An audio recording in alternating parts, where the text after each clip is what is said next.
A millionaire CEO sits frozen in the most expensive restaurant in Savannah, watching her 7-year-old son cry silent tears over untouched food. 8 days of silence, 8 days since he heard words that shattered his world. But a little girl was about to do something that would shatter her heart in ways she never expected. Before we continue, please tell us, where in the world are you tuning in from? We love seeing how far our stories travel. Daddy, why is that boy crying? Landon Silas looked up from his menu, following his daughter's gaze across the elegant dining room of the Willowbrook. Through the soft amber lighting and the gentle clink of expensive silverware, he spotted them immediately. A woman in a designer dress and a young boy whose tears caught the candlelight as they fell. Dazzle, sweetheart, it's not polite to stare, Landon said gently, reaching across to redirect his 5-year-old daughter's attention. But Dazzle wasn't staring, she was studying. There was a difference, one that Landon had come to recognize in the 3 years since her mother died. His little girl saw things, felt things, understood pain in ways that made his chest ache. But Daddy, he's really sad, Dazzle insisted, her voice dropping to what she believed was a whisper, but was really just a slightly softer volume. His eyes look empty, like Mr. Whiskers when he got lost for 3 whole days. Mr. Whiskers was their neighbor's cat. The comparison would have been funny if Dazzle's expression wasn't so serious. Landon glanced back at the window table. The boy sat motionless, staring at his plate. His mother, because it had to be his mother, given the desperate way she kept trying to catch his eye, looked like she was barely holding herself together. Her hand trembled slightly as she reached for her water glass. Her smile, when she tried to offer one to her son, didn't reach her eyes. "Some people just have hard days, sweetheart," Landon said, the words familiar on his tongue. He'd said them to Dazzle before, during those early months after Elise died, when he'd broken down in grocery store aisles and parking lots, when grief had ambushed him at traffic lights and during cartoon commercials. "No, Daddy." Dazzle shook her head, her honey-colored hair swishing against her purple dress. "This isn't a hard day. This is—" She paused, searching for words. "This is the kind of sad that doesn't go away when you count to 10. Landon's throat tightened. His daughter was 5. She shouldn't understand that kind of sad, but she did, because she'd lived it. At the window table, Millie West was trying very hard not to shatter into 1,000 pieces. "Jude, baby, please," she whispered, her voice barely audible above the restaurant's ambient music. "Just one bite? For me?" Her son didn't respond, didn't even blink, just sat there with tears streaming down his pale cheeks, his hands folded in his lap, his whole body rigid with a pain she couldn't touch. 8 days. 8 days since the argument. 8 days since her ex-husband Grant had stood in their foyer and torn apart every illusion of civility they'd managed to maintain for their son's sake. 8 days since Jude had heard his father call his mother a failure, heard his mother call his father a liar, heard the 2 people he loved most in the world destroy each other with words sharp enough to draw blood. 8 days since her 7-year-old boy had simply stopped. The pediatrician had used clinical terms, selective mutism triggered by acute psychological trauma. The child psychologist had been gentler but no less devastating. "Your son has retreated into himself as a protective mechanism. He needs time, stability, and—" She'd paused here, her eyes sympathetic. "Therapy. Lots of therapy." Grant had used it as ammunition, filed an emergency custody motion claiming Millie was an unfit mother, too focused on her company, too driven, too cold. The court date was 13 days away. 13 days to prove she wasn't the monster her ex-husband claimed she was. "Jude, sweetheart, this was our special place, remember?"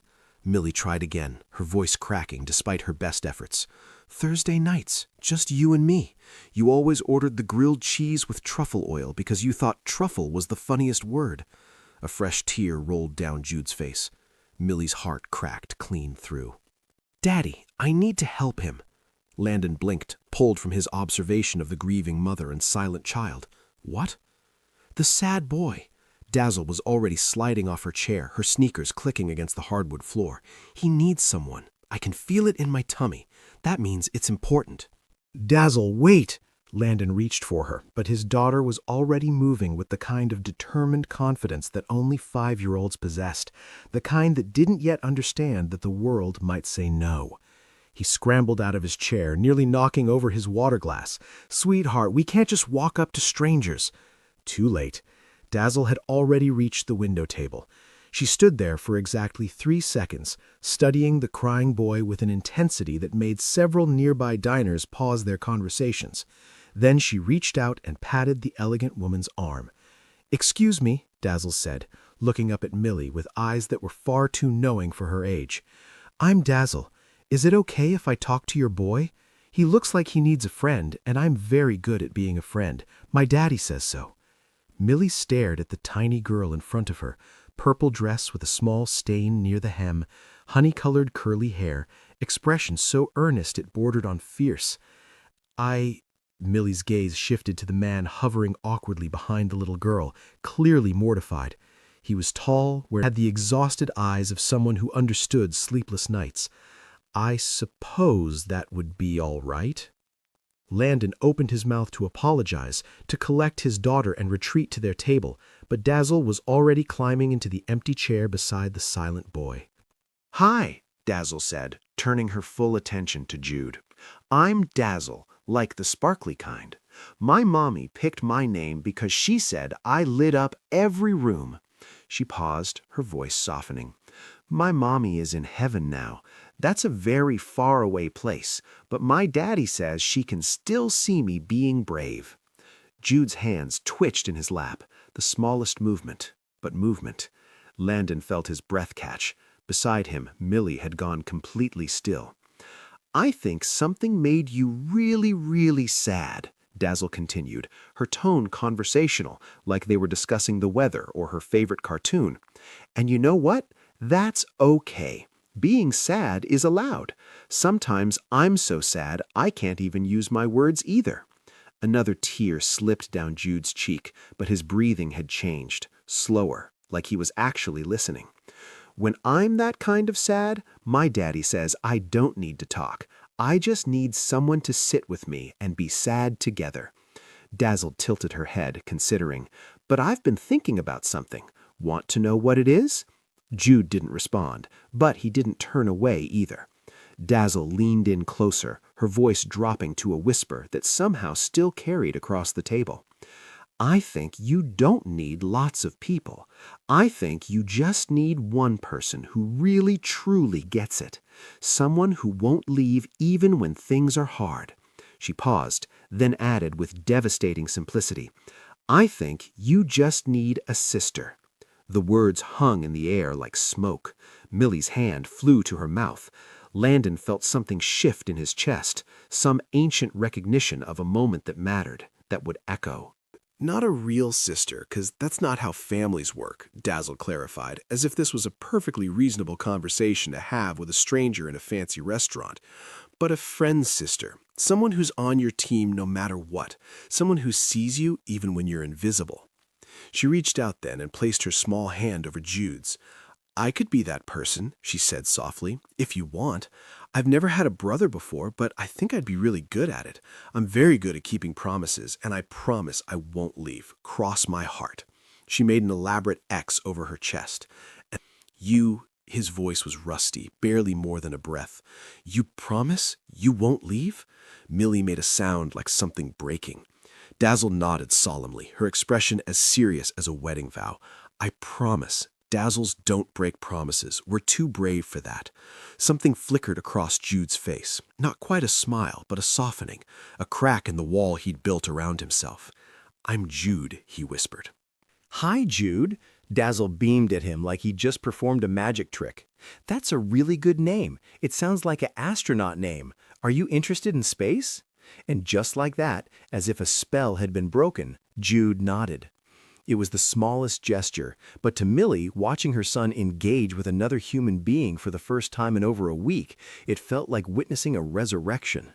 Landon stood frozen, uncertain whether to intervene or disappear, or possibly just melt into the floor. The elegant woman was crying openly now, tears streaming down her face as she watched her son nod, then nod again, then actually lean slightly toward Dazzle. "I'm so sorry," Landon finally managed, his voice low. "My daughter, she has very strong feelings about helping people. I should have stopped her. Please don't apologize." Millie looked up at him, and the gratitude in her eyes was so raw it made him step back. That's the first time he's spoken in 8 days. 8 days of silence, and your daughter just... Her voice broke. How did she know?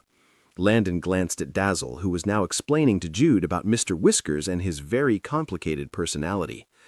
"My wife died 3 years ago. Cancer. Autoimmune disorder that attacked everything. She was gone 6 months after diagnosis. The words still hurt, would probably always hurt, but they came easier now. Dazzle was only 2. She doesn't remember much, but I think she remembers the feeling, the loss. She sees it in other people." Millie's expression softened with understanding and grief. "I'm so sorry." "Thank you." Landon hesitated, then added, "I don't mean to pry, but 8 days of silence? That's..." "His father and I had a fight." Millie's voice was barely audible. "A terrible one. We thought Jude was upstairs. He wasn't. He heard everything. Every cruel word, every accusation, every..." She stopped, pressing her fingers to her temples. "The doctor says it's selective mutism triggered by trauma. My ex-husband says it's proof I'm an unfit mother. The court hearing is in less than 2 weeks. Landon felt anger flash through him. "That's insane. You can see how much you care about him." "Can you?" Millie's laugh was bitter. "Because I'm the CEO of a hospitality company that I've poured everything into. I work 60-hour weeks. I miss soccer games and school plays. Grant, my ex, he's not entirely wrong. I have been married to my work. That doesn't make you a bad mother, doesn't it?"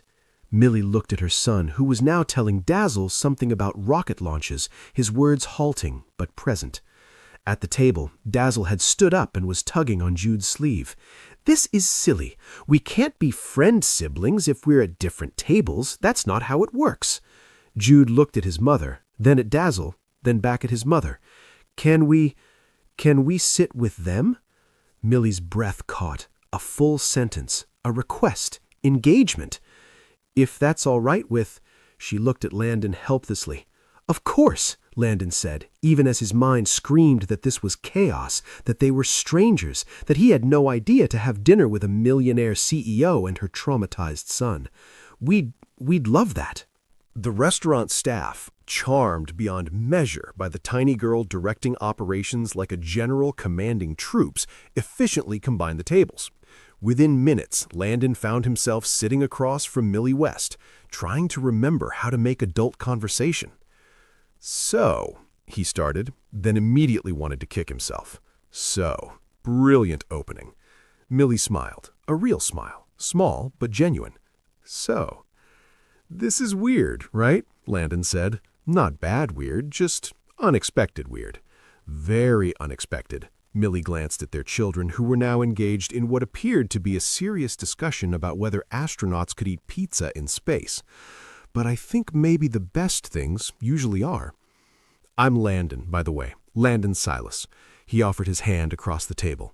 "Millie West." Her handshake was firm, professional, the grip of someone used to boardrooms and negotiations. "Thank you for letting your daughter..." "I don't even know how to describe what just happened." "Dazzle has a habit of deciding who needs help and then helping them whether they want it or not," Landon smiled. "Last month, she decided our mailman looked lonely, so she made him a friendship bracelet. He wears it every day now." "That's..."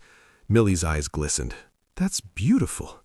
They ordered food, though neither of them could later remember what they chose. The conversation started awkwardly, small talk about the weather, about Savannah, about the restaurant's reputation, but gradually deepened. Landon learned that Millie had built Monroe Hospitality Group from near bankruptcy after her grandfather's death, transforming 3 failing properties into a regional empire of 12 hotels, that she loved her work fiercely, but had sacrificed her marriage for it, that Grant had been having an affair for 2 years before she found out, but somehow in the divorce proceedings she'd become the villain. Millie learned that Landon was a project manager for a construction firm, that he'd learned to braid hair from YouTube at 2 a.m., that he'd never imagined himself as a single father, but had somehow figured it out one day at a time. That his late wife, Elise, had been a kindergarten teacher who made every ordinary moment feel like magic. That he still talked to her picture some nights, asking for guidance he knew wouldn't come. "Do you think it gets easier?" Millie asked quietly, watching Jude laugh, actually laugh at something Dazzle said.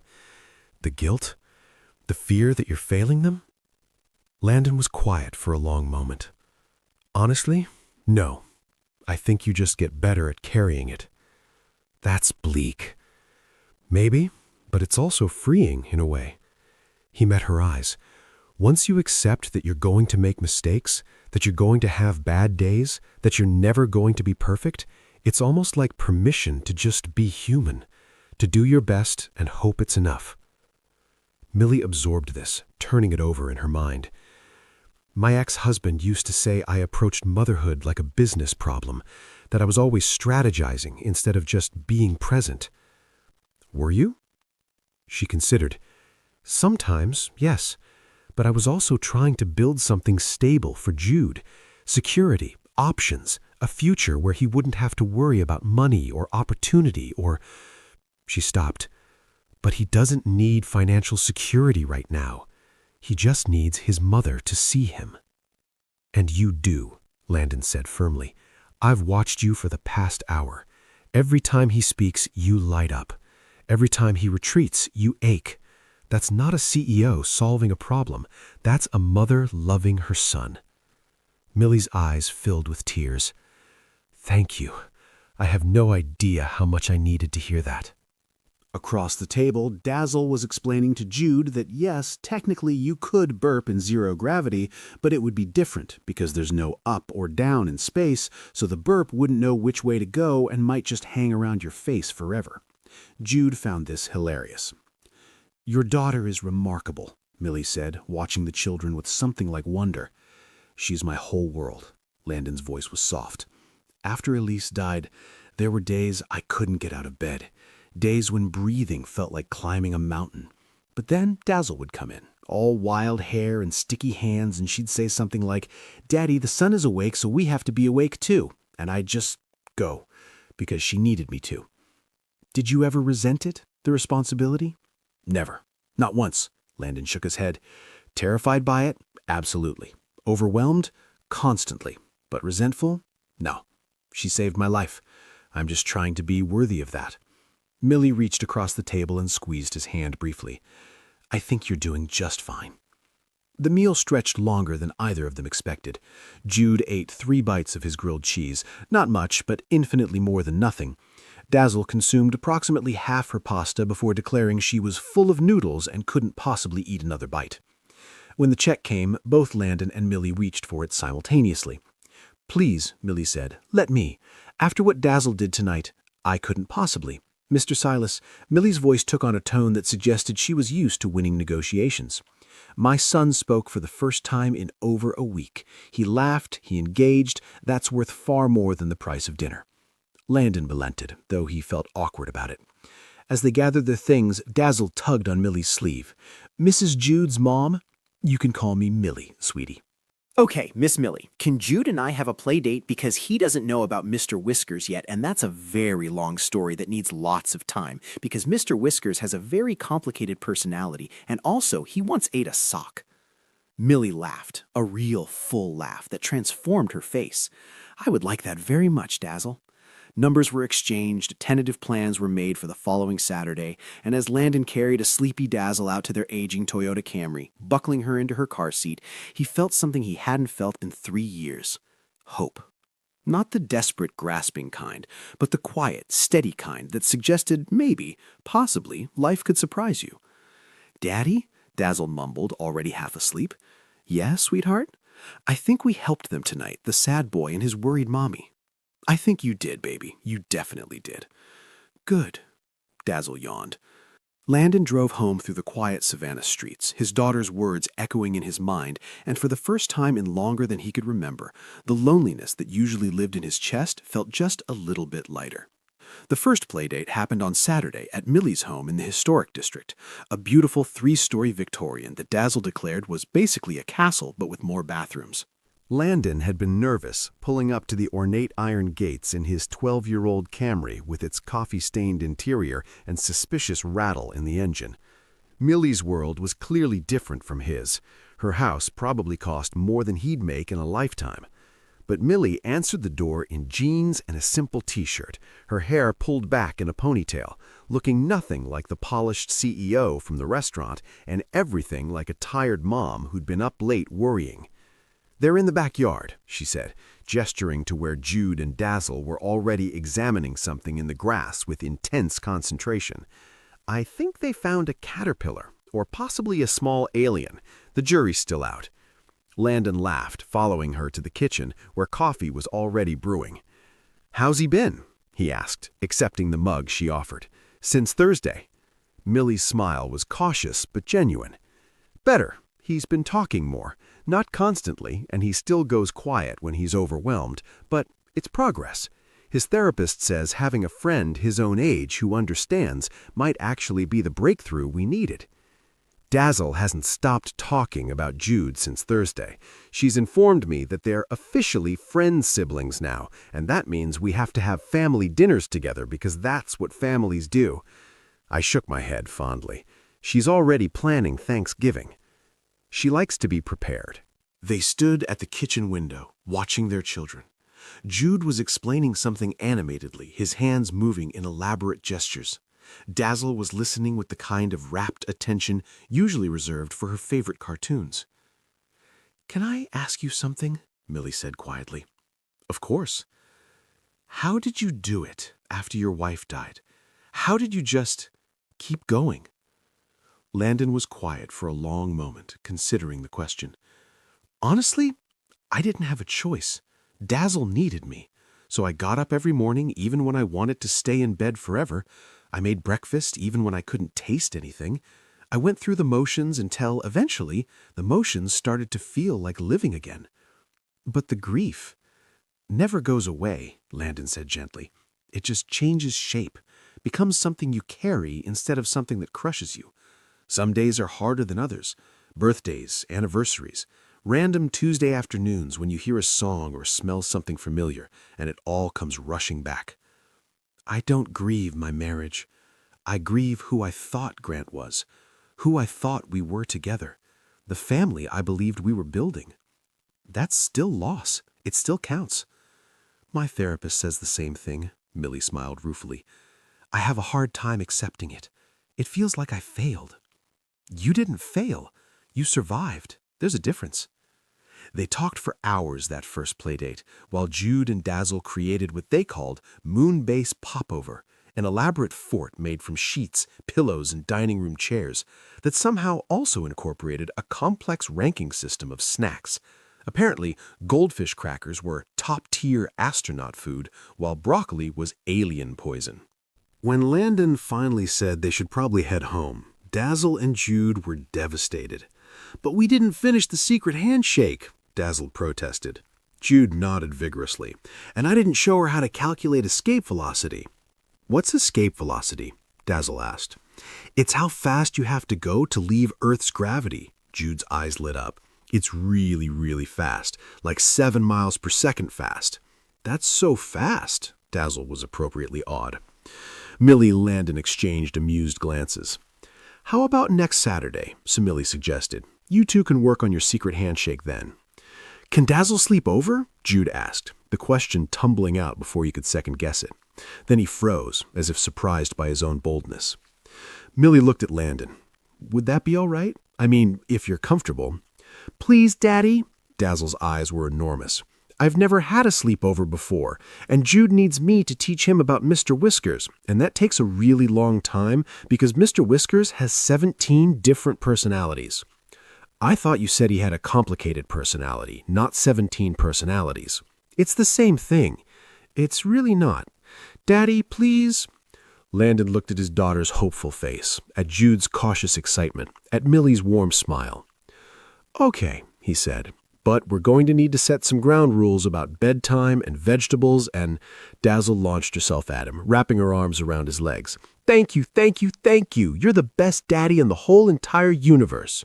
Just this universe? Landon teased. Not the multiverse? All the universes, Dazzle declared. Every single one. The sleepovers became a regular thing. Every other Saturday, Landon would drop Dazzle off at Millie's Victorian house, and the two children would disappear into their imaginary world. And somewhere along the way, the quick handoffs at the door became coffee in the kitchen. Coffee became lunch. Lunch became sitting on the back porch while the kids played, talking about everything and nothing.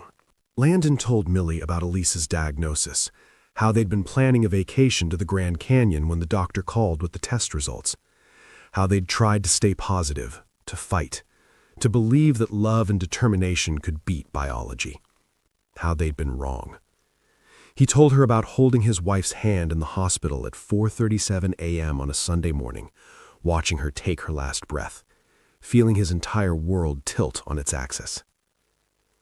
Her last words were, "Don't let her forget how to laugh," he said, his voice rough. "And I've tried. I've tried so hard to make sure Dazzle has joy. But some days I wonder if I'm doing it right, if Elise would be proud or disappointed." "She'd be proud," Millie said with quiet certainty. "How could she not be? You're raising an incredible little girl who sees the world with so much compassion and courage. That doesn't happen by accident."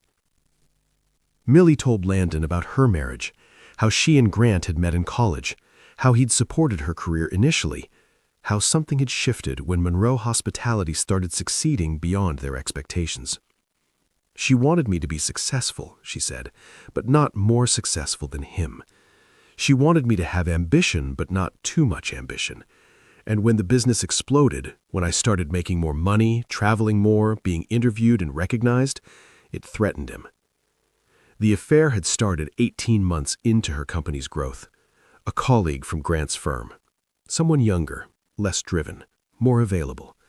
Someone who made him feel important instead of inadequate. "The worst part is, I didn't even see it," Millie admitted. "I was so focused on quarterly reports and expansion plans that I missed my own husband falling in love with someone else. What kind of person does that?" "The kind who trusted her partner," Landon said firmly. "His choices aren't your failure." "Aren't they? Maybe if I'd been more present?" "Then he should have used his words and told you how he felt.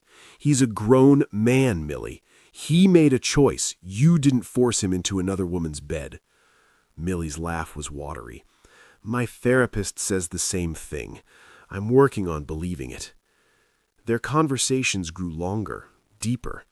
They talked about the impossible calculus of single parenting, how to be enough when you were only one person, how to make work deadlines and school pickups coexist, how to explain loss to children who deserved better explanations than sometimes bad things just happen.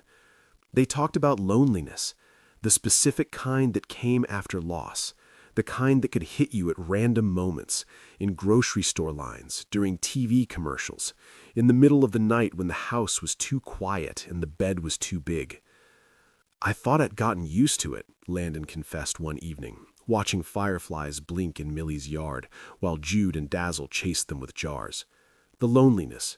But recently I've been realizing maybe I just got numb to it, and that's not the same thing at all." Millie was quiet beside him, her shoulder almost but not quite touching his on the porch swing.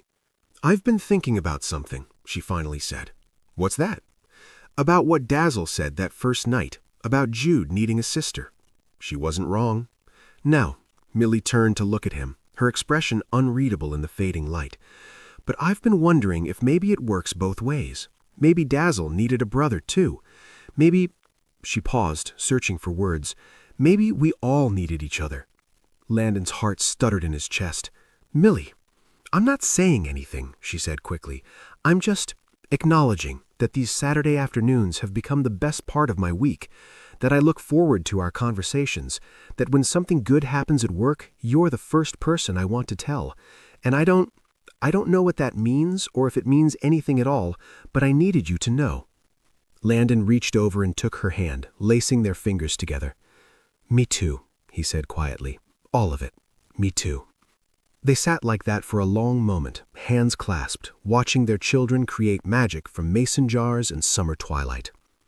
Neither of them mentioned the obvious complication, that Landon was still in love with the ghost of his wife, that Millie was still working through the wreckage of her divorce, that they were both terrified of wanting something that might disappear. But they didn't let go either. 3 months after that first dinner at the Willowbrook, Millie's custody hearing finally arrived, though it was delayed because Grant brought up some excuses like he always does. But it was finally here. Landon had offered to watch Jude during the proceedings, but Millie insisted on bringing him. He should see me fighting for him. Even if I lose, he should know I tried. The hearing lasted 4 hours.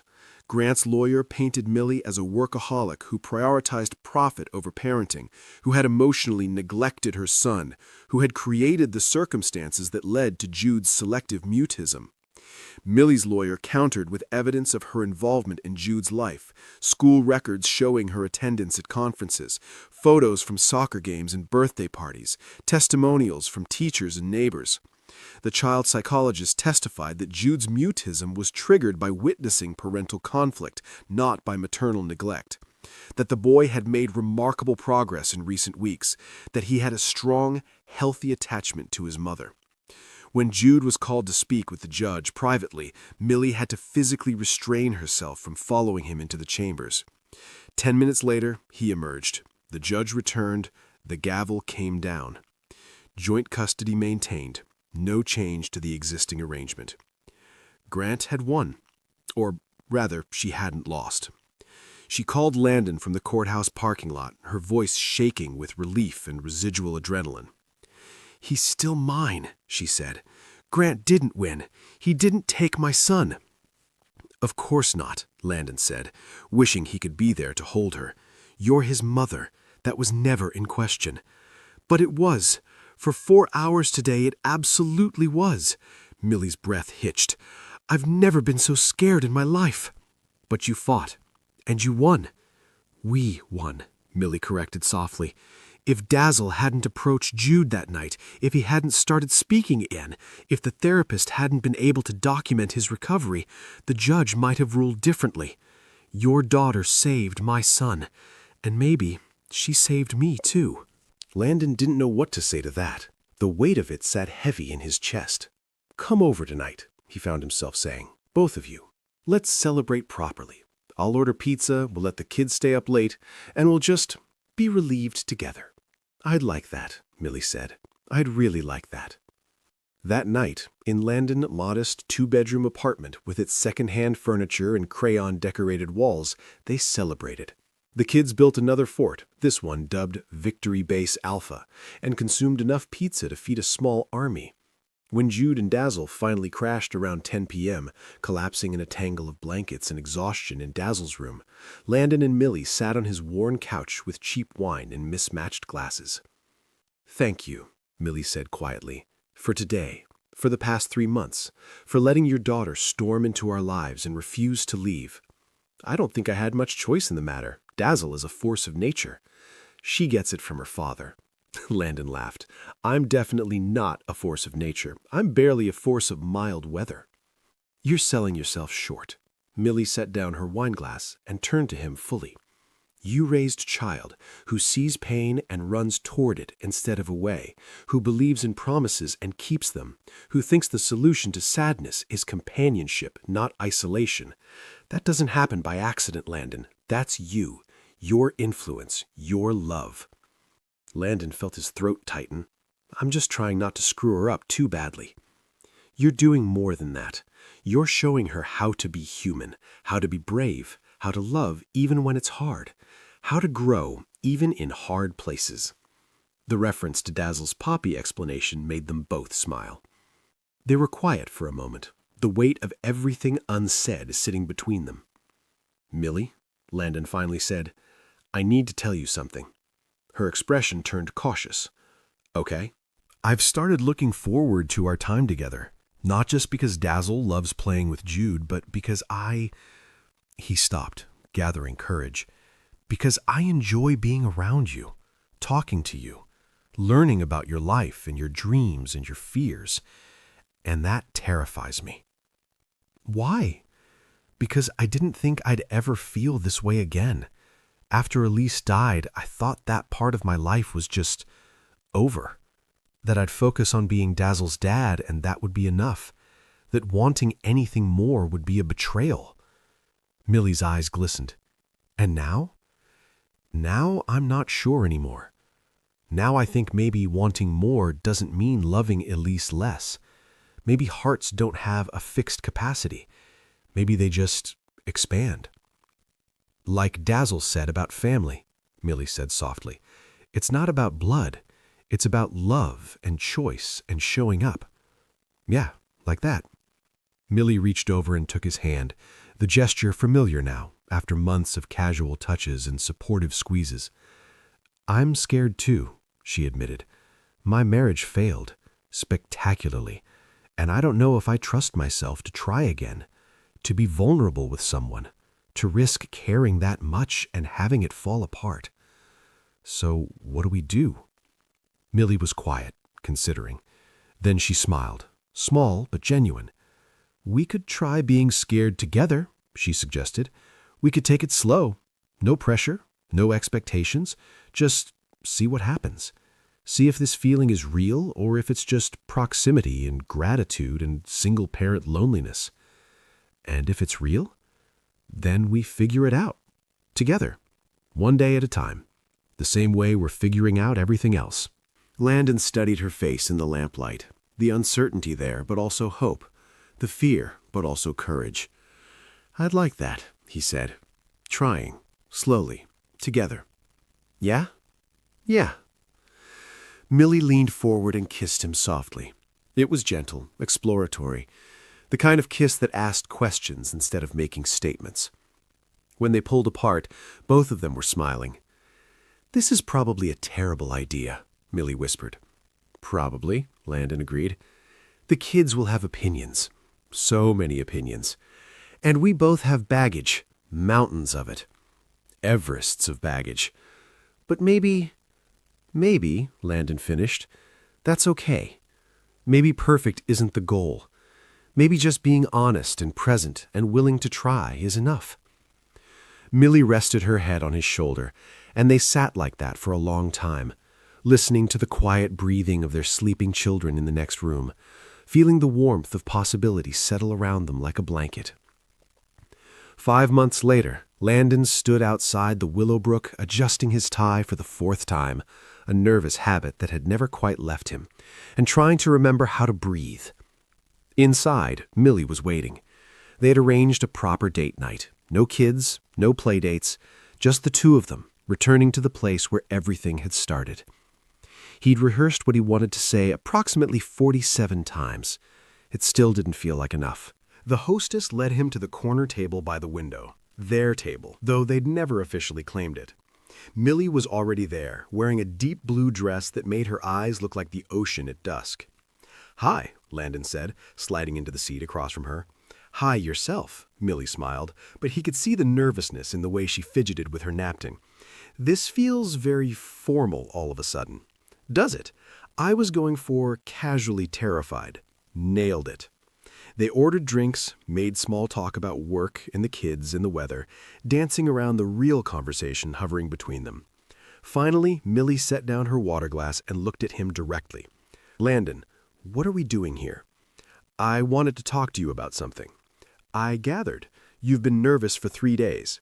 Dazzle told me you practiced in the mirror. She has a big mouth. She cares about you. We all do. Millie reached across the table. Whatever you need to say, just say it. Landon took a breath. I spoke to Dazzle, about us, about what this might become. Millie's expression was cautious. What did she say? She asked if you were going to be her pretend mom the way Jude is her pretend brother. Landon smiled. Then she asked if that meant she'd get 2 Christmases. She's very focused on the practical benefits. Millie laughed, but the sound was tight. I talked to Jude, too. He wanted to know if you'd be his friend dad. He said he needs someone to help him build model rockets because I don't understand physics. To be fair, orbital mechanics are complicated. Landon, Millie squeezed his hand. What are you asking me? He met her eyes, those eyes that had become as familiar as his own reflection, that looked at him with understanding and affection and a hint of fear that mirrored his own. "I want to try," he said simply. "Really try. Not just co-parenting and friendly dinners and stolen kisses when the kids aren't looking. I want to date you properly, with flowers and awkward goodnight kisses and meeting each other's extended families and all the terrifying vulnerability that entails." That does sound terrifying. It absolutely is. And wonderful. That too. Millie's eyes filled with tears, but she was smiling. "I'm not trying to replace Elise. I would never—" "I know. And I'm not trying to fix what Grant broke. I'm just trying to build something new, something ours." Landon paused. "I'll always love Elise. She gave me Dazzle. She taught me how to be a father. She made me believe in love in the first place. But I think she'd want me to be happy, to keep living instead of just existing." "I think so too," Millie said softly. "So? So, yes. Let's try. Let's be terrified together. Let's take it one day at a time and see where this goes." "Yeah?" "Yeah." This time when they kissed, it felt less like a question and more like a promise. 1 year after a little girl in a purple dress marched across a restaurant to talk to a sad boy at a corner table, the Silas and West families returned to the Willowbrook for their anniversary dinner. Dazzle, now 6 and somehow even more confident, was explaining to Jude why their corner table was historically significant and deserved a commemorative plaque. "This is where our story started," she announced, gesturing grandly. "This is where I decided you needed a sister and made it happen through the power of friendship and determination." "And also because my mom and your dad fell in love," Jude added pragmatically. He was 8 now, still obsessed with space, but also developing a keen interest in historical accuracy. "Well, yes, but that was secondary to the sister situation." "I don't think it was secondary." "Jude, I was there. I know what happened." "I was there too." Landon and Millie exchanged amused glances across the table. They'd been officially together for 7 months now, living separately still, taking it slow, but committed in a way that felt both terrifying and absolutely right. It wasn't always easy. They had to navigate work schedules and parenting philosophies and the occasional argument about whose turn it was to host the weekend sleepover. Millie still worked long hours. Landon still talked to Elise's photos some nights. They both had moments of doubt, of fear, of wondering if they were doing the right thing. But they talked about it, worked through it, chose each other every day. "I've been thinking," Millie said, resting her head on Landon's shoulder in a gesture that had become comfortable, familiar. "Always dangerous," Landon teased. "About what Dazzle said that first night, about Jude needing a sister." "Hmm?" "She wasn't wrong, but I don't think it was just Jude who needed something." Millie paused, watching their children bicker affectionately. "I think we all needed each other. You and me and the kids. We were all broken in different ways, and somehow we fit together, made something whole." Landon kissed the top of her head. "I think you're right." Across the table, Dazzle had moved on from historical debates to teaching Jude the newest iteration of their secret handshake, which now involved 17 distinct movements and what appeared to be interpretive dance. Jude was laughing. Millie was smiling. And Landon Silas, widower, single-father, construction manager, and the luckiest man in Savannah, finally understood something profound. Love doesn't end. It doesn't get used up or worn out. It just grows. It stretches and expands and finds new shapes, new hearts to hold, new spaces to fill. His heart was fuller than he'd ever imagined it could be again. His family was whole in a way he hadn't known was possible. And it had all started because a 5-year-old girl in a purple dress had looked at a crying boy and decided he needed a sister. Sometimes the smallest voices carry the biggest truths. Sometimes family is built on choice, not blood. Sometimes healing begins with 3 impossible words whispered across a crowded room. And sometimes, just sometimes, the broken pieces fit together in ways you never expected, creating something even more beautiful than what came before. If this story touched your heart, please hit that like button. If you've ever found family in unexpected places, if you've ever watched your child be braver than you knew how to be, if you've ever believed that love can grow even after loss, this story is for you. Subscribe to Everbell's Stories for more heartwarming tales about the beautiful, messy, unexpected ways love finds us. Hit that notification bell so you never miss a story. And tell us in the comments, what does family mean to you? Have you ever experienced the kind of connection that changed everything? We'd love to hear your story. Because at the end of the day, we're all just looking for the same things: to be seen, to be chosen, to belong. And sometimes it takes a 5-year-old with honey-colored braids and too much confidence to show us that family isn't about perfection. It's about showing up. It's about choosing each other. It's about growing even in the hard places.